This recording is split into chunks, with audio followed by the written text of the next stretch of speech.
DSC అక్రమాలపై YSRCP పోరాటం చేస్తుంటే కూటమి సర్కార్ బుకాయిస్తోందని ఎమ్మెల్సీ అరుణ్ కుమార్ ఆరోపించారు. డిఎస్సీ, ఏపీపీఎస్సీ వ్యవహారాలపై దమ్ముంటే సీబీఐ విచారణకు ఆదేశించాలని జగన్ సవాల్ విసిరారని చెప్పారు. ఏపీపీఎస్సీపై సిట్లు వేసి కాలయాపన చేస్తున్న ప్రభుత్వం డిఎస్సీ అక్రమాలపై ఎందుకు నోరు మెదపలేదని ప్రశ్నించారు. పరీక్ష లేకుండా 372 ఉద్యోగాలు ఇచ్చిన ఘనత టీడీపీ ప్రభుత్వానిదేని ఆరోపించారు. పరీక్ష రాయకుండా ప్రభుత్వ ఉద్యోగం ఇవ్వాలని ఏ రూల్ బుక్లో ఉందో లోకేష్ చెప్పాలని డిమాండ్ చేశారు. సీబీఐ పేరు వింటే చంద్రబాబు, లోకేష్లు గుండెల్లో దడ మొదలవుతుందని విమర్శించారు. డిఎస్సి అక్రమాలు కాదు, అది అక్రమాలే కాదు.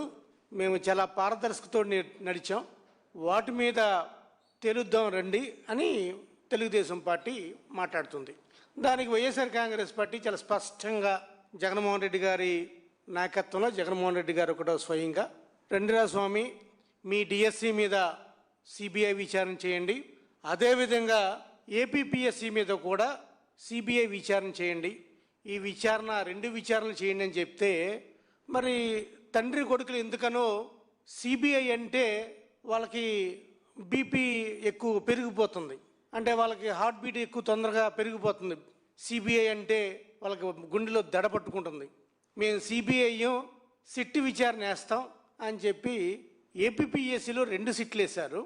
డిఎస్సిలో మాత్రం ఎన్ని అక్రమాలు జరిగినా కూడా వాళ్ళు ఏమీ మాట్లాడరు. తెలుగుదేశం ప్రభుత్వం వచ్చి డిఎస్సి అక్రమాల